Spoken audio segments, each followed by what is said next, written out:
তৎকালীন পেশি ইমাম শাহ আলম ভাই, আর হাফেজ বুরহান ভাই এখনো আছি, আমাদের হাফেজ বুরহান সব তিনজনে। তো আসলে অনেক দেরি হয়ে গেছে আমাদের, আমাদের যাইতে মাহফিল ধরতে অনেক দেরি হয়ে গেল। তখন শাহ আলম ভাই, আমাদের জামাল ভাই আর্মিতে চাকরি করতেন, ওই ক্যান্টনমেন্ট এলাকায় উনি থাকেন। ওনার নিজের একটা প্রাইভেট কার আছে, উনি পেনশনের টাকা দিয়ে ওইটাই চালায়, ইনকাম করে। তো ওনাকে ফোন দিলেন, ভাই আমাদেরকে নিয়ে একখানে যাইতে হবে। তো উনি বললেন যে আমি তো মিরপুর মানে ইসে আছি, গ্যারেজে আছি, আমি আসতেছি। তো উনি আসলে আমরা গেলাম। যাইতে যাইতে প্রায় সন্ধ্যা লেগে গেল। তো ওখানে রাস্তার কাজ হইতেছে, ব্রিজগুলি সব ভেঙে ফেলছে, ব্রিজগুলি সব ভেঙে বাইপাস রাস্তা হয়েছে। যাওয়ার সময় আমরা কিছু অত খেয়াল করি নাই, টানে টানে চলে গেছি আর কি। তো মাহফিল করছি, মাহফিল করে রাত 12টার পরে আমরা ফিরতেছিলাম, বা তারও পরে। তা এই ঘটনা যেখানে ঘটে সেখানে তখন রাত 2টা বাজে। রাত 2টের সময় তখন এই যে যে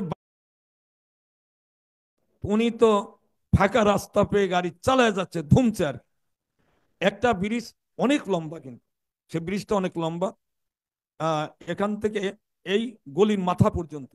এর শুনে বললেন, 3 দিন পরে আপনার খবর হতো, আপনাদের খবর হতো 3 দিন পর ওইখানে পানিতে গাড়ির ভিতরে ডুবে মরে থাকতেন। যখন দুর্গন্ধ ছুটতো তখন মানুষ জানতো যেখানে গাড়ি অ্যাক্সিডেন্ট হয়েছে। দেখেন, মহান মুর্শিদ কেবলা যান আমাদেরকে নিশ্চিত মৃত্যুর হাত থেকে তিনি আমাদেরকে রক্ষা করলেন। তো ভাইরা আমার, এরকম বর্তমান আমাদের যিনি মহান ইমাম, ইমাম প্রফেসর ডক্টর কুদরতে খোদা মাদ্দাজুল আলী হুজুর কেবলা যান, তিনি দায়িত্ব পেয়েছেন 2020 সালের 27শে ডিসেম্বর, রোজ রবিবারের দিন। এটা তো আপনারা জানেন। বাবাজান ওফাত লাভ করেন 2020 সালের 28শে ডিসেম্বর, সোমবার ভোর 6টা 48 মিনিটে। আর মহান ইমাম দায়িত্ব প্রাপ্ত হয়েছেন হলো আগের দিন।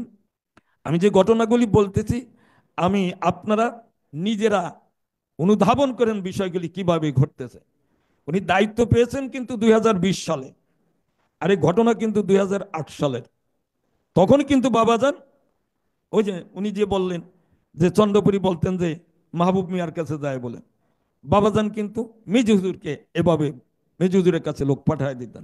তো মেজু হুজুরের কাছে যখন এসে বললেন, মহান ইমামের কাছে যখন শফিক ভাই এসে বললেন, উনি বললেন যে কোন দেশে যাইবেন।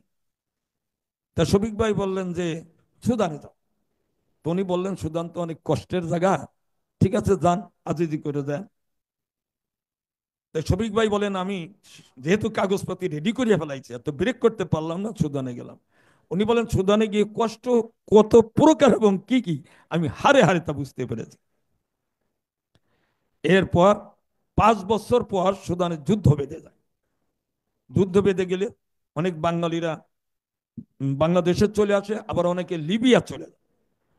তা উনি মহান ইমামের সঙ্গে টেলিফোনে যোগাযোগ করে বললেন, আমি এখন কি করব।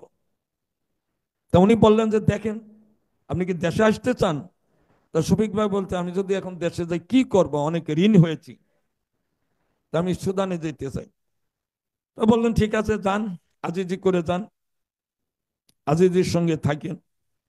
তো শফিক ভাই বলেন, এই সুদান, আমি লিবিয়া যেতে চাই, লিবিয়া।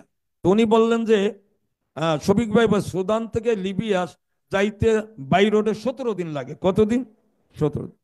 তা 3 দিন যাওয়ার পরে ওনাদের সামনে যে গাড়িটা ছিল, ওই গাড়িটা উল্টে সমস্ত যাত্রীরা মানে গাড়ি আর বালুর ভিতরে আটকা পড়ে গেল।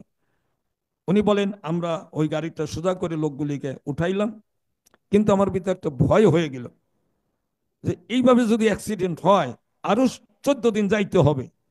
তখন উনি আজিজি করলেন বাবাজানের কাছে, তখন তো বাবাজান আসছেন মুর্শিদ, অর্থাৎ 2008 আর 5, 8 5 13, 2013 সালের ঘটনা।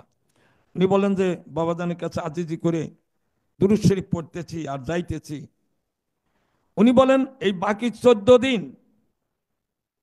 এই লিবিয়া যাওয়ার পথে আমি কখনো আমার গাড়ির ড্রাইভারকে সিটে দেখি নাই, আমি দেখেছি মহান ইমাম আমাদের গাড়ি চালিয়ে যাচ্ছেন, পড়ুন সুবহানাল্লাহ। এটা কিন্তু 2013 সালের ঘটনা। কথা বুঝতে পারছেন? দায়িত্ব দিয়া লাগে না, দায়িত্ব তো আল্লাহ দিয়েই রাখছে, কি বলেন, সত্য কথা কিনা?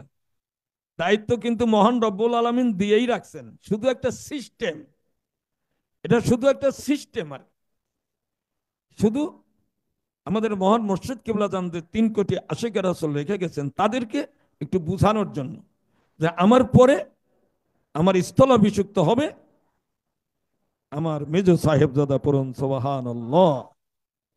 তোমরা তাদেরকে অনুসরণ করো, ইনশাল্লাহ ঠিকই আছে। বাবাজানের প্রায় 3 কোটি আশিক রাসূল ভাই বোনদের মধ্যে শতকরা আমার হিসেবে 99 জনই আছেন, ইনশাল্লাহ কোনো সমস্যা নাই।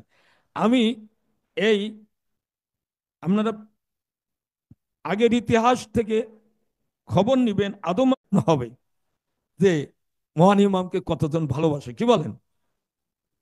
তো যাই হোক, আমি আরো দুই একটি ঘটনা বলি। তো আমাদের আশিকের রাসূল সুজা ভাই, উনি সুইডেন প্রবাসী। সুজা ভাই উনি বলেন 1996 কিংবা 97 সালের ঘটনা। উনি বলেন যে তখন আমি ক্লাস করতাম, তো প্রত্যেকদিন সকালে গাড়ি নিয়ে বের হইতে হইতো। আগের দিন রাত্রে ওনার ফুল ট্যাঙ্কি তেল, মানে ওই গাড়ির ট্যাঙ্কি ফুল করে রাখছেন। তো সকালে ঘুম থেকে যখন গাড়ি নিয়ে বের হবেন, দেখেন যে ট্যাঙ্কি ছিদ্র হইয়া মানে তেল পড়ে আছে। তখন উনি চিন্তা করলেন যে এই অবস্থা তো যাওয়া যাবে না। তো উনি একটা গ্যারেজে গেলেন। গ্যারেজে গিয়ে